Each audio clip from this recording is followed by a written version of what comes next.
오늘 말씀은 어제 말씀과 시대적으로 비교한다면, 시간적으로 비교한다면, 뭐 거의 한 10년 이상 지난 그러한 때라고 할 수 있습니다. 어제 말씀에서는 아직까지 그 정도는 아니었었는데, 왕이 누구인지가 분명하진 않지만, 오늘 말씀은 언제냐면, 시드기야 왕 때입니다. 시드기야. 가장 마지막 왕. 그리고 이 시드기야 왕의 때에서도 아마 가장 거의 마지막 때에, 시간에 거의 바벨론이 함락되기 전에 예레미야에게 사람을 보낸 때로 생각이 되어집니다. 어제 말씀과 오늘 말씀 20장과 21장 말씀을 보게 되면 그런데 이름이 같은 사람이 나옵니다. 누구일까요? 바스울이라고 하는 사람입니다. 바스울. 근데 같은 사람은 아닙니다. 다른 사람입니다. 앞에 있는 그러한 사람은 여호와의 성전의 총감독이었던 바스울이었고 제사장 바스울이었다면 오늘 21장에 나오는 그러한 바스울은 시드기야 왕의 궁전에서 아마 정치에 관련되어서 시드기야 다음으로 있었던 그러한 사람이 아닐까라고 생각되는 그러한 바스울입니다. 그런데 왜 시드기야 왕이 이 바스울과 제사장 마아세야의 아들 스바냐를 예레미야에게 보내겠습니까? 참 어려운 상황에 처했기 때문입니다. 어려운 상황에 처했기 때문이에요. 그게 어떤 상황이냐 하면 지금 바벨론이 쳐들어와서 예루살렘을 다 에워쌌습니다. 이제 소망이라는 것은 없습니다. 시드기야 왕이 생각해도 더 이상 소망 같은 소망은 보이진 않습니다.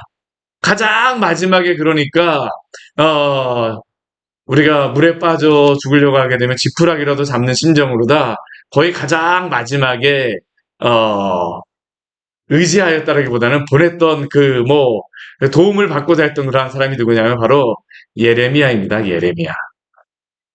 어찌 보면 이게 지금 제 말씀과 오늘 말씀은 이게 시간적인 갭이 있지만 이 말씀을 보게 되면 어제 말씀까지는 예레미야가 굉장히 어려움 가운데 있었습니다.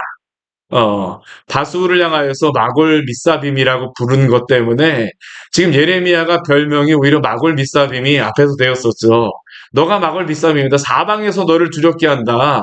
그 바술이 지금 두려운 게 아니라 마골 미사빔이 두렵다 그래갖고 예레미야가 굉장히 그 조롱을 당하고 멸시를 당하는 상황이었었는데 이제 예레미야가 전하였던 그 말씀, 심판의 말씀이 이루어질 때가 된 겁니다. 그러니까 이제 시드기야 왕이 그 전까지는 뭐 예루살렘 성읍의 사람들이 예레미야를 향하여서 계속 조롱하고 멸시하였을지 모르지만 이제는 더 이상 조롱하고 멸시할 수가 없습니다. 예레미야의 말이 실제로 다 이루어지는 하나님의 말씀이라는 것을 이제는 누가 삼척동자가 보아도 알 수밖에 없는 상황이 되었기 때문이죠. 예레미야의 말이 실제로 다 임하고 있습니다. 그러니까 이제 시드기야가 마지막에 이제 예레미야에게 보내는 것이죠. 무엇을 요청하기 위해서 보냅니까? 우리 2절 말씀에 보면 그가 이렇게 요청을 합니다. 우리 2절 말씀 같이 한번 해볼까요? 바벨론의 느부갓네살 왕이 우리를 치니 청컨대 너는 우리를 위하여 여호와께 간구하라. 여호와께서 혹시 그의 모든 기적으로 우리를 도와주시면 그가 우리를 떠나리라 하니. 아멘. 이 말씀만 보게 되면 시드기야 왕이 이제 정신을 차린 것 같습니다. 예루살렘 성전에 그러한 사람들도 정신을 차린 것 같습니다. 여호와께서 우리를 도와주시면 이제는 우리가 승리할 수 있을 것입니다. 당신만이 우리의 구원이십니다라고 회개하고 돌아오는 것 같습니다. 근데 이게 참된 회개일까요? 아닙니다. 참된 회개라려면 무엇이 먼저 담보가 되어야 될까요? 그들의 정말 하나님 앞에 회개하고 돌이키는 것이 있어야 되겠죠. 그들은 지금 회개하고 돌이키는 것은 없습니다. 단지 무엇만 있습니까? 우리만 구원해 달라라고 하는 겁니다. 그들이 구원받을 그러한 것까지 원하는 것까지 다 이야기합니다. 이들이 만약 회개했다면 하나님 앞에 우리가 하나님 앞에 회개하였습니다. 범죄하였습니다라고 하면서 예레미야에게 그것부터 이야기했는데 이들은 그것에는 전혀 관심이 없습니다. 단지 구원만 해주시면 그들이 원하는 것을 아예 그냥 말을 하죠. 우리를 위하여 여호와께 간구하라. 기도의 제목까지 다 알려줍니다. 여호와께서 혹시라도 그의 모든 기적으로 우리를 도와주시면 그가 우리를 떠나리라. 이게 회개입니까? 이게 회개입니까?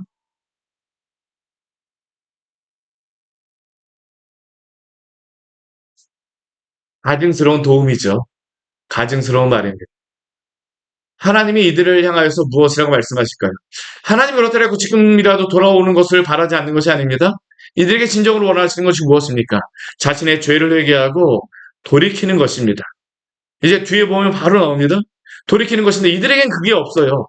단지 우리를 혹시라도 그의 모든 기적으로 우리를 도와주시면 그가 우리를 떠나리라. 이것은 흡사 무엇과 비슷한 거냐 하면 출애굽의 그 하나님이 지금이라도 우리를 도와주시면 히스기야 때의 그 하나님이 우리를 도와주시면 우리가 이 바벨론의 손에서 바벨론 왕의 손에서 구원을 받으리라. 이게 바로 그들의 요구사항입니다. 기도라기보다는 요구사항이죠. 그런데 하나님께서 예레미야를 통하여서 주신 그러한 말씀이 무엇일까요? 4절 이후의 말씀을 보게 되면 하나님이 예레미야를 통하여서 주시는 그 말씀이 나오는데 그들이 성 밖에서 바벨론 왕과 그 갈대아인과 싸우는 그 모든 무기를 뒤로 돌릴 것이고 그것을 이 성에 다 모아들이라고 이야기합니다. 나가서 싸워봤자 소용이 없다라는 겁니다. 왜 그럴까요? 우리 5절 말씀을 보게 되면 이렇게 하나님이 말씀하십니다. 우리 5절 말씀 같이 한번 읽을까요? 내가 든 손과 강한 팔, 곧 진노와 분노와 대로로 친히 너희를 칠 것이며 이 시드기야는 자신들을 치는 손이 바벨론 왕의 손이라고 생각했는데 그게 아닙니다. 하나님의 손입니다. 이전 출애굽에서는 하나님의 그 드신 손과 강한 팔로 애굽을 대적하고 바로를 대적하여서 하나님이 이스라엘 백성을 구원하셨을지 모르지만 지금은 하나님의 드신 손과 강한 팔로 누구를 대적하시냐면 이스라엘 시드기야를 대적하신다는 겁니다. 내가 진노와 분노와 대노로 너희를 칠 것이다라고 말씀하십니다. 내가 사람이나 짐승이나 이성의 모든 것을 다 치리라고 하나님이 하시라고 말씀하십니다. 전염병에 그들이 죽으리라고 말씀하십니다. 우리 7절 말씀을 보게 되면 무엇으로 그들이 죽는지를 말씀하시죠. 전염병과 칼과 기근으로 그들이 망하리라고 말씀하세요. 우리 앞에 히스기야 때에는 지금으로부터 한 150년 전이죠. 그때에는 하나님께서 이 사내립의 군대를 하룻밤 사이에 18만 5천 명을 치셨지만 전염병으로 치셨다라고 추정을 합니다. 그런데 지금 어떻습니까? 그 전염병이 성 밖에서 바벨론의 그 군사를 치는 것이 아니라 성 안에서 하나님이 지금 이 시드기야와 예루살렘의 이 백성들을 치십니다. 칼과 기근으로. 나가면 칼이고 안에 있으면 전염병과 기근으로 하나님이 치십니다. 그들이 항복하였다 할지라도 그들의 생명을 찾는 자의 손에 넘기겠다라고 하나님이 말씀하시죠. 그렇다면 이들이 살 길이 없을까요? 아니요. 살 길이 있습니다. 그럼에도 살 길이 있습니다. 하나님이 이들에게 살 길을 주십니다. 이들의 기도를 완전히 듣지 않으신 것은 아닙니다. 들으신 그러한 기도의 제목은 그들의 기도를 들으셨습니다. 하나님이 그들에게 8절 말씀을 보게 되면 이렇게 응답하시죠. 우리 8절 말씀 같이 읽겠습니다. 여호와께서 말씀하시기를 보라 내가 너희 앞에 생명의 길과 사망의 길을 두었노라. 너는 이 백성에게 전하라 하셨느니라. 아직 이들에게는 생명의 길이 있습니다. 아직도 이들에게는 살 길이 있습니다. 그리고 또 이들에게는 또 한 길이 있습니다. 사망의 길입니다. 생명의 길과 사망의 길. 아직도 이들에게는 생명의 길과 사망의 길 둘 다가 있다라는 것이죠. 그러나 이 생명의 길과 사망의 길, 사실은 둘 다 이들에게 원하지 않는 그러한 길입니다. 마음으로 원한다면 사망의 길이 이들에게는 더 원하는 길입니다. 왜 그럴까요? 생명의 길은 이들에게 그 사망의 길은 무엇이냐 하면 이 성읍에서 사는 것입니다. 이 성읍에서 끝까지 버텨내는 것입니다. 그러면 무엇이라고 하나님이 말씀하십니까? 칼과 기근과 전염병에 죽는다라고 말씀하시죠. 근데 생명의 길은 무엇일까요? 그들을 둘러싼 그 갈대아 사람들에게 바벨론에게 항복하는 것입니다. 이게 바로 살 길입니다. 그런데 그 살 길이라 할지라도 결과는 무엇이냐 하면 바벨론 왕의 전리품과 같이 포로로 다 붙잡혀간다는 겁니다. 어떤 길을 택하시겠습니까? 무엇을 택해야 될까요? 저도 이 말씀을 보면서 어떤 길을 택해야, 제가 만약 그 예루살렘 성 안에 있으면 어떤 길을 택해야 되나, 어떤 하나님이 생명의 길과 사망의 길이라는데 어떤 길을 가야 되나 곰곰이 고민을 해봤습니다. 예루살렘 성 안에 있는 사람들에게 어떤 길이 더 그들의 마음에 드는 길일까요? 생명의 길, 사망의 길이라고 말씀하시는데 어떤 게 이들에게는 더 원하는 길이겠습니까? 저는 솔직히 예루살렘 성 안에 있는 사람이라고 하게 되면 사망의 길을 택할 것 같다라는 그런 생각이 들었습니다. 왜 그럴까요? 사망의 길이 자존심 세우는 길이기 때문입니다. 명분도 있습니다. 우리가 꼿꼿하게 그래도 고개를 들고 살아야 되겠다. 바벨론에게 항복하느니 꼿꼿하게 버티자. 신앙적으로도 명분이 있습니다. 왜 그렇습니까? 예전 히스기야 시대 때 그들이 끝까지 예루살렘에 머물게 되면, 버티게 되면 그들이 하나님이 구해주셨던 그러한 경험이 있기 때문입니다. 이 예루살렘 성 안의 거짓 선지자들은 이 예레미야의 이야기를 듣고 나서 무엇이라고 얘기했을까요? 마음이 약해지지 마십시오. 담대해지십시오. 예레미야가 말하는 것은 거짓 예언입니다. 그가 거짓 선지라는 것을 아직도 모르십니까? 이 성 안에 끝까지 머물러 계십시오. 그렇다면 하나님이 지켜주실 것입니다. 그들이 그냥 보기에는 명분으로 보나 무엇으로 보나 성 안에 머무는 것이 그들에게는 더욱더 마음에 드는 그러한 소리였습니다. 예레미야는 사망의 길이라고 이야기했을지 모르지만 그들에게는 그것이 사망의 길이라기보다는 오히려 그것이 생명의 길로 보였죠. 그러나 하나님께서는 뭐라고 말씀하십니까? 바벨론에게 항복하는 것이 바로 생명의 길이라고 말씀하십니다. 이 정도 되게 되면 이들이 항복하고 바벨론에게 항복하는 것이 아니라 하나님께 항복하고 나와야 되는데 이들은 여전히 항복하지는 않습니다. 그들이 죄악의 길로 가서 이 심판의 그러한 것을 당하고 있음에도 불구하고 그들이 그 심판의 길, 그들이 행한 그러한 것에 대해 하나님이 그 징계하신 것이라는 것을 아직도 인정하지 않는 것입니다. 자신의 자존심을 세우는 것이죠. 이들에게는 두 가지의 길이 있습니다. 생명의 길과 사망의 길. 하나님은 그들을 향하여서 복을 내리기 위하여서 얼굴을 향하시는 것이 아니라 화를 내리시기 위하여서 얼굴을 이 예루살렘 성으로 향하고 계시다라고 말씀하십니다. 이들에게 진짜로 원하는 하나님의 회개는 무엇일까요? 우리 이 12절 말씀 우리 같이 한번 읽어보도록 하겠습니다. 여호와께서 이와 같이 말씀하시니라. 다윗의 집이여, 너는 아침마다 정의롭게 판결하여 탈취당한 자를 압박자의 손에서 건지라. 그리하지 아니하면 너희의 악행 때문에 내 분노가 불같이 일어나서 서르리니 능히 끌 자가 없으리라. 아멘. 하나님께서는 이들에게 아직도 회개하고 돌아오기를 원하십니다. 바로 이 말씀이죠. 시드기야 왕에게, 유다 왕들에게 전하는 겁니다. 21장 우리 말씀과 22장 말씀은 거꾸로 이게 시간순위 역순으로 됩니다. 시드기야, 그 다음에 그 나오는 그런 왕들이 시드기야 이전의 왕들이 나옵니다. 그러니까 지금 여기에 12절에 말하는 것은 시드기야에게 말하는 것뿐만 아니라 예레미야를 통하여서 유다의 왕들에게 전하였던 그러한 하나님의 말씀입니다. 다윗의 집이요. 시드기야요라고 말하지 않습니다. 다윗의 집이요.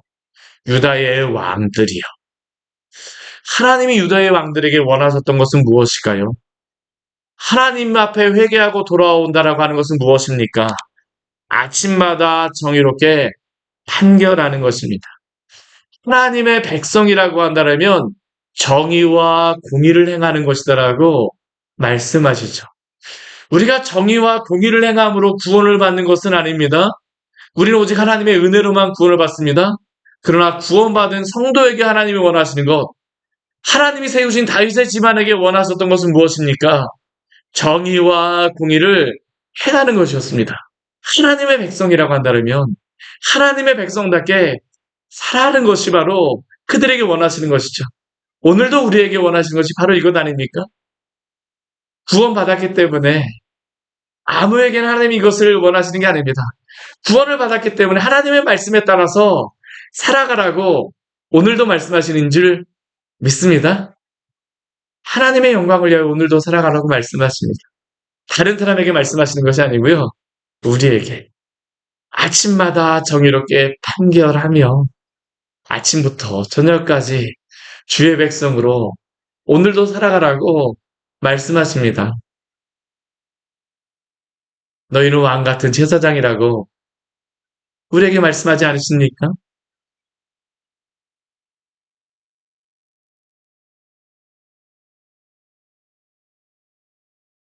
그런데 이 예루살렘 성 안의 왕들은 무엇을 아직도 기대하고 있습니까? 13절 말씀에 오게 되면 그들이 생각하는 것을 이렇게 기록하고 있죠. 너희가 말하기를 누가 내려와서 우리를 치리요? 누가 우리의 거처에 들어오리요? 하거니와. 이게 예루살렘 성 안에 있었던 왕들의 생각입니다. 예루살렘 성은 그냥 가만히 있게 돼도 성이 지켜주는 성이 바로 예루살렘 성이었습니다. 쉽게 항복되어지지 않는 성. 주변으로 다 산이 둘러싸고, 주변으로 단 골짜기만 있습니다. 그러니까 공성망치 같은 것 가지고도 함부로 이걸 치기가 어려웠던 게 바로 이 예루살렘 성입니다. 이들은 생각합니다.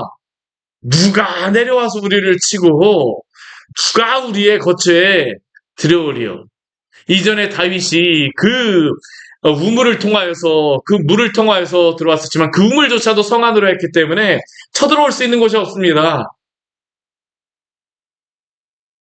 근데 하나님이 이들을 대적하십니다. 기근과 전염병이라고 말씀하시는데요. 그 주변에 바벨론 왕이 오기 전에 몇 년 동안 기근이 있으니까 성 안에 양식도 많이 쌓아놓지 못했던 겁니다. 물도 떨어졌습니다. 마지막에 어떻게 될까요? 성 안에 있는 사람들이 성을 무너뜨리고 도망간 겁니다. 먹을 게 없어서. 나는 내 대적이라고 말씀하시죠. 너희 행위대로 너희를 벌할 것이다라고 하나님이 말씀하십니다. 오늘도 하나님께서 우리에게 말씀하십니다. 하나님께서 우리에게 생명의 길과 사망의 길을 주었다라고 말씀하십니다. 우리에게 생명의 길은 예수 그리스도를 믿고 구원을 받는 것입니다. 또한 예수 그리스도를 믿었기 때문에 그 말씀에 따라 예수님을 따라서 오늘도 살아가라고 말씀하십니다. 오늘도 그렇게 살아가십시오. 오늘도 우리에게 이 말씀을 전해야 될 줄 믿습니다. 이 세상의 모든 사람들은 나의 생각에 따라 살아가는 것이 옳다라고 생각합니다. 그들은 예수 그리스도를 믿는 것이 나의 자존심을 상하게 한다라고 생각합니다. 하나님의 말씀을 따르는 것이 나의 그러한 사상과 나의 그러한 가치관과 다르다라고 생각합니다. 그러나 지금도 유일한 길은 생명의 길은 하나님이 말씀하신 그 길밖에 없는 줄 믿습니다. 오늘도 그 길에 따라서 우리가 살고 우리 주변의 사람들에게도 이 길을 따라서 살아가라고 전하는 우리가 되어지기를, 우리의 귀한 입술이 되어지기를 원합니다. 같이 기도하도록 하겠습니다. 하나님 아버지, 오늘 말씀을 통하여서 우리에게 귀한 은혜를 주니 감사를 드립니다. 주님의 그 은혜가 아니라고